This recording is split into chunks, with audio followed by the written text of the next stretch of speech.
BTS এই নামটা কানে এলেই বেশিরভাগ মানুষ মজা করতে শুরু করে, কেউ কেউ আবার নাকও সিটকে ওঠেন।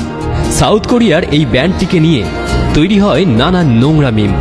কিন্তু আজ আমরা আপনাদের বিটিএস এর বিষয়ে এমন কিছু কথা বলবো যা শোনার পর পরের বার থেকে আপনি বিটিএস নিয়ে হাসাহাসি করার আগে অন্তত দুবার ভাববেন। আগে হ্যাঁ, আপনি জানলে চমকে যাবেন, যাদের নিয়ে সামাজিক যোগাযোগ মাধ্যমে সারাক্ষণ মজা করা হয়, যাদের ব্যক্তিত্ব নিয়ে প্রশ্ন ওঠে বারবার, সেই বিখ্যাত বিটিএস ব্যান্ডের সবাই এবার গান গাওয়া বন্ধ রেখে সেনাবাহিনীতে যোগদান করতে চলেছেন। এতদিন যাদের হাতে গিটার থাকতো তারা হঠাৎ হাতে বন্দুক নিয়ে ঘুরে বেড়াবে। কাহিনীটা মেলাতে পারছেন না তো? চলুন আজ আপনাদের বিটিএস সম্পর্কে যাবতীয় দৃষ্টিভঙ্গি বদলে দিই। সামাজিক যোগাযোগ মাধ্যমে যারা সারাদিন বিটিএস নিয়ে মজা করেন, বিটিএস এর পোস্টে হা হা রিয়াকশন দেন, তাদের যদি জিজ্ঞেস করেন আপনারা কোন কারণে এমনটা করেন, তখন তারা হয়তো চুপ করে যান, কোনো উত্তরই খুঁজে পান না। কারণ এই মানুষগুলো এটা জানেন না যে বিটিএস ব্যান্ডের ওই 7টা ছেলের জীবন একসময় কতটা কঠিন ছিল। তারা এটাও জানে না যে গিনেস বুক থেকে শুরু করে গ্রামি কিংবা বিলবোর্ড মিউজিকের একদম ওপরের সারিতে থাকে এই ব্যান্ড। অনেকেরই অভিযোগ এই 7টি ছেলের মধ্যে নাকি কোনো ব্যক্তিত্ব নেই, কিন্তু তারা জানেন না যে এই ছেলেগুলি এই মুহূর্তে 2 বছরের জন্য গান গাওয়া বন্ধ করে দেশের হয়ে মিলিটারি সার্ভিসে যোগ দিতে চলেছে। বিটিএস দল থেকে কিম সিওকজিন সেই প্রথম সদস্য যিনি ইতিমধ্যেই যোগ দিয়েছেন সামরিক বাহিনীতে। এরপর একে একে বাকি সদস্যরাও যোগ দেবেন কোরিয়ার মিলিটারি সার্ভিসে। আসলে দক্ষিণ কোরিয়ায় 18 থেকে 28 বছরের মধ্যে সমস্ত দেশবাসীকে মিলিটারি সার্ভিসের জন্য নাম লেখাতে হয়। সাধারণ মানুষ থেকে সেলিব্রিটি কেউই ছাড় পান না।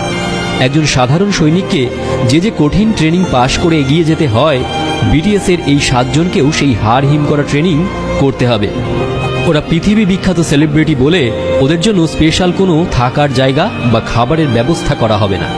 আর 5 জন সাধারণ সৈনিক যেভাবে থাকেন, যা খাবার খান, বিটিএস এর এই মেম্বারদেরও সেভাবেই চলতে হবে। হ্যাঁ, 1200 কোটি টাকার মালিকদের তাঁবু খাটিয়ে মাটিতেই ঘুমোতে হবে আগামী 2 বছর। এবারের কাতার বিশ্বকাপ দারুণ সফল। মেসির হাতে কাপ ওঠার ফলে এই বিশ্বকাপকে অনেকেই অন্যতম সেরা বিশ্বকাপ বলেছেন। এই বিশ্বকাপেই পারফর্ম করেছিল বিটিএস ব্যান্ডের অন্যতম নামী মেম্বার জংকুক। বিটিএস নিয়ে অনেকে নাক কুঁচকালেও এই পারফরমেন্স দেখে মনে মনে বলেছেন, না, ছেলেটার সত্যিই এলেম আছে। সারা পৃথিবী চেনে এই ব্যান্ডকে, কখনো ক্যান্সার আক্রান্ত বাচ্চাদের জন্য, আবার কখনো করোনা আক্রান্ত মানুষদের জন্য কোটি কোটি টাকা দান করে দেয় এই ব্যান্ড। হাজার সমালোচনা, ব্যঙ্গকে তুড়ি মেরে উপেক্ষা করে 1 নম্বরেই থাকে এই ব্যান্ড। ইতিমধ্যেই আমেরিকা ছাড়িয়ে ভারত, বাংলাদেশেও দারুণ জনপ্রিয় বিটিএস। ধর্মতলা কিংবা ঢাকার বাজারে বিটিএস লেখা টি শার্টের ডিমান্ড কিন্তু আকাশ ছোঁয়া।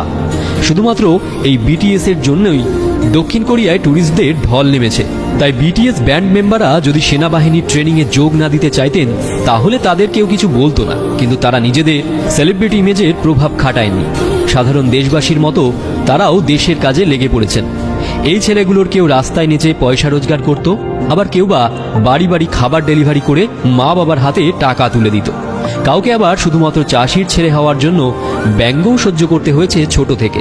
অথচ আজ সেই ছেলেগুলোই বর্তমান পৃথিবীর সবচেয়ে বড় ব্যান্ডের মুখ।